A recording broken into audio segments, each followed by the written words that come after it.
অভিনন্দন চৌধুরীর convoy আটকালো police. Murshidabad জেলার বহরমপুর শহরের দয়নগর হনুমান মন্দির সংলগ্ন এলাকায় বহরমপুরের কংগ্রেস প্রার্থী অধীর রঞ্জন চৌধুরীর গাড়ি আটকালো বহরমপুর সদরের ডিএসপি সুশান্ত পাল রাজবংশীর বিশাল পুলিশ বাহিনী। পুলিশের বক্তব্য, অধীর রঞ্জন চৌধুরী তার নিজের ব্যক্তিগত একটি গাড়ি এবং একটি সিকিউরিটি নিয়ে যেতে পারবে, এছাড়া অন্য কোনো গাড়ি বা প্রেসের কোনো গাড়ি নিয়ে যেতে পারবে না। এই নিয়ে চলে দীর্ঘক্ষণ বচসা। পরিস্থিতি যথেষ্ট উত্তপ্ত। মুর্শিদাবাদ থেকে সুফল কাঞ্জিলালের রিপোর্ট, সত্যম নিউজ।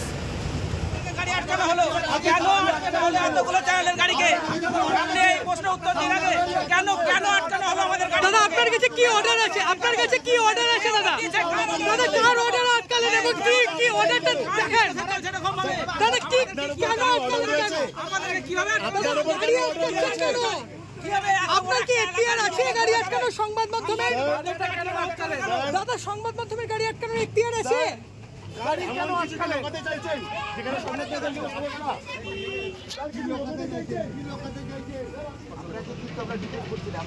আমাকে ডিটেক্ট করছে না, আপনি ডিসপার্সাল অনেকক্ষণ ডিমান্ড করছে, আপনি ডিসপার্সাল আমাকে আটকাবেন। আমি বলিনি আপনি আমাকে আটকে, আমি বলিনি আপনি আটকেছেন। ওরা আমার সঙ্গে আছে তো আমি ওদেরকে ছেড়ে যেতে পারি।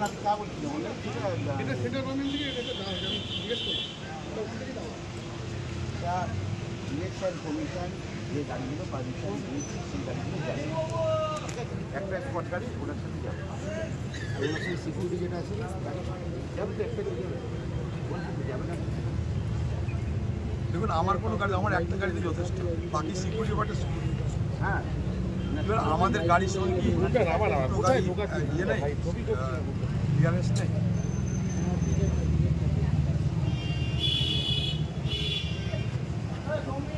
ঠিক আছে, আপনারা নিয়ে কোনটা নেবেন আমার জানা নেই। আপনার পার্টি অফিসারকে আছে একটা ওনার সাথে একটা সিকিউরিটি স্পট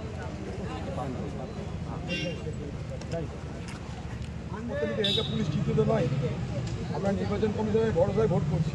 এখানকার পুলিশের ভরসায় তোমার এখানকার পুলিশের ভরসায় ভোট করে তৃণমূলের নেতা, আমরা ভোট করি কেন্দ্রীয় নির্বাচনের ভরসায়। তবুও বলবো, এখানে যিনি এসপি সাহেব আছেন তাকে বললে অন্তত ফোনটা ধরছেন, রেসপন্সটা করছেন, এটুকু বলতে পারি। কিন্তু বাকি এখানকার যে নিচের স্তরের পুলিশ, তা তো জানেনই আপনারা, তৃণমূল পার্টির দলদাস হয়ে তাদেরকে চলতে হয়। নির্বাচন কমিশনের রোষে অধীর রঞ্জন চৌধুরী কেন? নির্বাচন প্রশাসনের রোষে, তার কারণে অধীর রঞ্জন চৌধুরী প্রশাসনের রোষে মানে অধীর রঞ্জন চৌধুরীর দিদির রোষে আসা মানে যে প্রশাসনের রোষে পড়বে।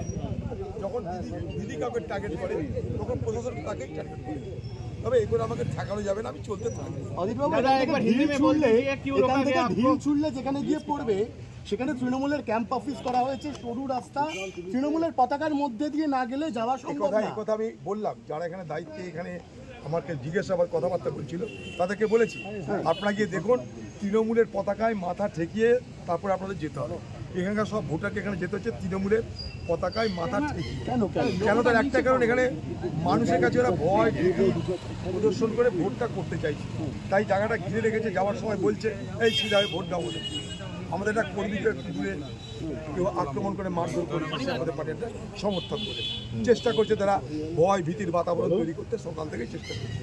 তারা চেষ্টা করছে, আমাদের চেষ্টাকে ব্যর্থ করছে। কারণ মানুষকে কথা দিচ্ছি যে নির্বাচন হবে, সে নির্বাচনে কোনো বুথ ক্যাপচারিং হবে না, কোনো বুথ দখল হবে না, সে কথা আমাদের রাখতে হবে। তার জন্যে যেখানে যা বলার আমরা বলতেই থাকছি, আমরা সদা সতর্ক থাকছি, এবং ওরা এখন পর্যন্ত ব্যর্থ হচ্ছে। যত ব্যর্থ হচ্ছে তত হতাশায় তাদের বহিঃপ্রকাশ করছে ক্রোধে। হতাশা থেকে ক্রোধের বহিঃপ্রকাশ হয়। তারা এটা বুঝতে পারছে না যে মিডিয়ার জগতের যারা সংবাদ মাধ্যমে যারা লোক এসেছে তারা তাদের দায়িত্বে এসেছে, তাদেরকে আমি ডাকিনি। তার সংবাদ মাধ্যমে যারা এখানে ব্যক্তি আছে তারা আমার পার্টির কেউ নয়, আমার পার্টিকে সাহায্য করার জন্য তারা এখানে নেই। তারা তাদের সংবাদ করার জন্য এখানে এসেছে। তারা কেউ দিল্লি থেকে, কেউ পশ্চিমবঙ্গ থেকে, সেখানে আমার কিছু করার নেই। কিন্তু তখন থেকে আমাকে বারবার করে প্রশাসন বলছে আপনি আপনার ব্যবহার এতে কার কেটে গাড়ি কমান। আমি কি করে করাবো? সংবাদ মাধ্যমের মানুষ আপনারা, আপনার নির্বাচন কমিশনের পারমিশন নিয়ে আপনারা এসেছেন, আপনাদের সঙ্গে কখনো কোনো খারাপ ব্যবহার করছে, সেটা এখানকার তৃণমূলের নেতাদের নির্দেশে এখানকার পুলিশের কাজটা করছে। কাউকে না পেয়ে এখন ভাবছে যে অধীর চৌধুরীকে ডিস্টার্ব করে তারা একটা গাড়ি কমায়। আমার গাড়ি কমাবে কি বাড়াবে সেটা আমার দায়িত্বের মধ্যে পড়ে না, সেটা কেন্দ্রের নিরাপত্তা বিভাগের দায়িত্ব। আপনার গাড়ি